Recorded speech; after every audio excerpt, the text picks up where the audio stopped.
Allahun e falendrojmë që i takon madhnisë Allahut, që na ka bërë rrezik shahadetin të dëshmojmë se nuk ka Zot tjetër që meriton të adhurohet. Ai është Allahu Azza wa Jall, një dhe përveç tij tjetër s'ka.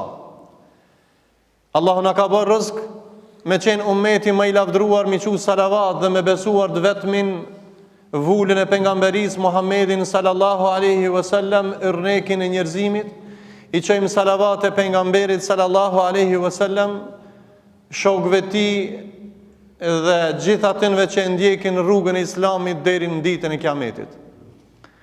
Besimtarë të nderuar, e lutim Allahun në këtë ditë më të zgjedhur dhe më të dashur të javës, ditë e Xumë, që Allahu neve të na falë gjunahet dhe të na bën rrezik Jannatul Firdausin, dhe Allahu të na ruan nga zjarmi i xhehenemit. Kërkojmë nga i madhi Allah, siç na ka mësuar pejgamberi alayhis salam, me kërku Jannatul Firdausin dhe në mbroftë Allahu nga zjarmi i xhehenemit. Edhe kërkojmë nga Allahu i madh na ban rrezik Jannatul Firdausin dhe të na ruan nga zjarmi i xhehenemit. Thot Imam Ibn Qayyim rahimahullahu taala, kush përkujdeset për njerëzit, Allahu i madh do të përkujdeset për njerëzit. Sa është kujdesi dhe interesi i njeriut me qenë i vëmendshëm, i mëshirshëm, bamirës, bujar, me qenë në ndihmën e vllaut, aq do të jetë Allahu në dispozicion me krijesën njeri, që Allahu ja dha mundësien me bë vepra të mira në këtë botë.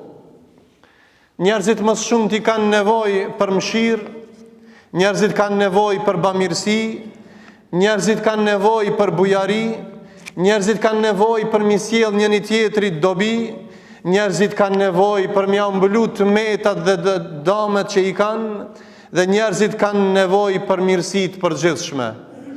Prandaj, nëse sot në këtë kohë të krizës, ku njerëzit janë shumë të vrazhgë dhe të egër, nuk janë të mëshirshëm, me një rahmet që Allah e ka zbritur në tokë, e ne jemi të kriju me rahmet Zotit, e jetojmë me rahmet Zotit, e ushqehemi me rahmet Zotit, e flasim, e ndëgjojmë, e lëvizim me rahmetin e Allahut.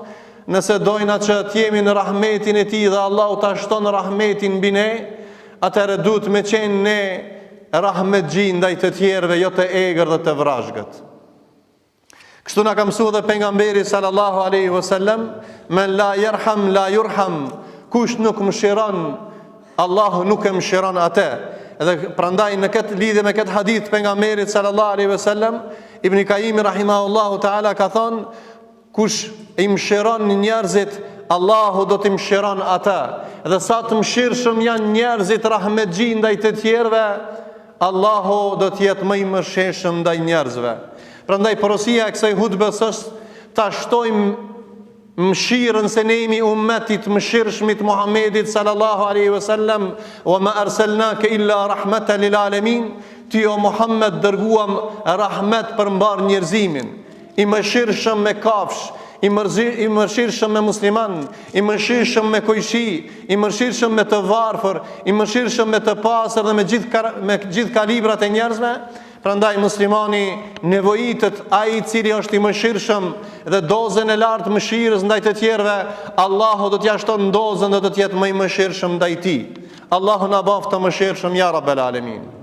E dyta, mëshirës duhet m'ia bashkangjit bamirësien, jo me qenë keqbërës. Sa do shtu zullumi, edhe në orar të punës, edhe në punë, edhe në rrugë, nuk kemi më vetëm shumë siguri. Ka humbë mëshira, dikush hin vjedh në shtëpi, dikush hin vjedh në dyqane, dikush mbjell trishtim dikun. Pse sa ai nuk ka mëshirë.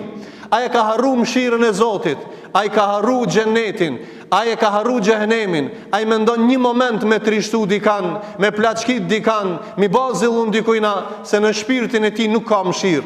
Po ju them, nuk ka mundësi ai që bën që nuk ka mëshirë dhe bën zullum me pas shpirtin rahat, se Allahu nuk e mëshiron dhe nuk i jep rahati atij, pa ai do të jetë më i trishtuar në dynja dhe në ahiret. E prandaj thot Ibn Kaimi rahimahullah, e kush bëhet bamirës me ta, me njerëzit që Allahu na ka krijuar të bëhemi të bamirës ndaj njëri tjetrit, Allahu nuk jena jetë borxh. Ai që ka ban mirë, Allahu prej në dynjat, hel gjezau l'ihsani illa l'ihsan, e shpërblen me bamirësi. Prandaj ti që ndëgjon këtë hutbe, mësyja sot prej sot t'jesh më i mëshirshëm ndaj njerëzve, t'jesh t'garosh në mëshirë ndaj të tjerëve dhe t'jesh bamirës, se Allahu i don bamirësit dhe i don të mëshirshmit. I mëshirshëm dhe bamirës e Rasulullahi a.s. dhe ne jemi ummeti ti, ka thonë Allahu në Kur'an, wa ahsin kema ahsan Allahu i lejk, dhe ti ban mirë, ashtu si që t'ka ba Allahu mirë, se ti realisht me të mirën e Zotit ban mirë. Wala tabdhil fasada fil ard, dhe mos ban fesad, mos ban çmendurina, mos mjell trishtim dhe zullum në dynjat fesad. Inna Allah la yuhibbul mufsidin, sa Allahu nuk i don fesadxhit. Allahu nuk na ka kriju me bë fesad, po na ka kriju me bë vepra të mira. Prandaj Allahu i madh po na porosit me qenë bamirës, wa ahsinu inna Allah yuhibbul muhsinin, dhe bani mirë se Allahu i don bamirësit. E treta, përveç bamirësijës, kush don të jetë që Allahu të jetë bujar ndaj tij, atëherë muslimani duhet të jetë bujar ndaj të varfërve, ndaj nevojtarve, ndaj njerëzve që kanë nevojë me dalë në ndihmën e tyre, e Allahu edhe në këtë formë nuk i jep borxh. O vllai dashur, Kerim, Allahu është bujar. Muslimani duhet të jetë bujar. Me bujari e fiton xhenetin, e fiton zemërgjansien, e fiton bujarinë e Allahut në dynja dhe do të jetë i shpërblyer me bujarinë e Allahut në ahiret.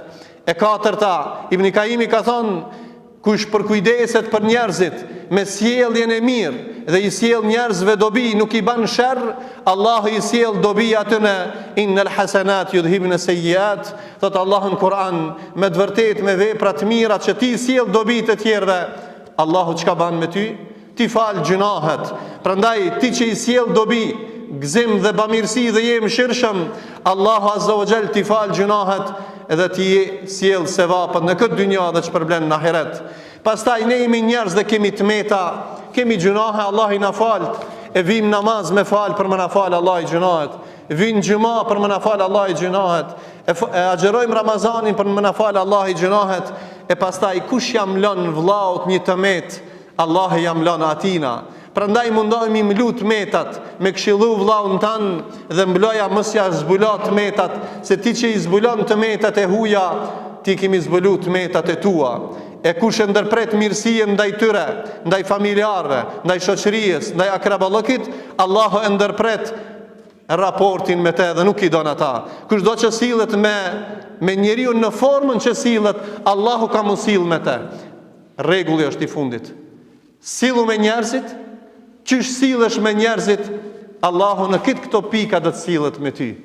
Si mendon ti për njerëzit, Allahu do të mendon për ty, ti që shke mendu për njerëzit. Prandaj Zoti na ka kriju në dynjat me mundësi për me bë vepra të mira, me qenë të mëshirshëm, me qenë bamirës, mi sjell dobi njerëzve, mos mi bë sherr dhe fesat, mos me bë zullum, mi mlut të keqe të njerëzve dhe mi këshillu ata në përmirësim dhe me ngrit veten me afru njëri tjetrin.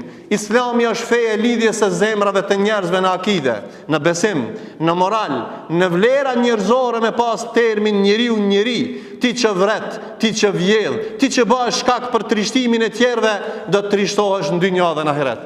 E lutim Allahun e madh, që Allahu i madh me rahmetin e tij të na udhëzon në rrugën e tij.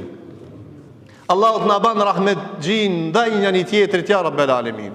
Allahu të na ban bamirës ndaj njëri tjetrit, të na ban çelës të hajrit dhe mshëlës të sherrit, të mbjellmi gëzim në zemrat e vëllezërve, mos i trishtojmë zemrat e njerëzve. E lutim Zotin e madh që ne të kemi mendim për njëri tjetrin të mirë, që Allahu të mendon mirë për neve dhe të na shpërblen me të mirat e tija. E lutim Zotin e madh në këtë ditë xumaje që Allahu të na ban gjunahet tona afë dhe magfiret.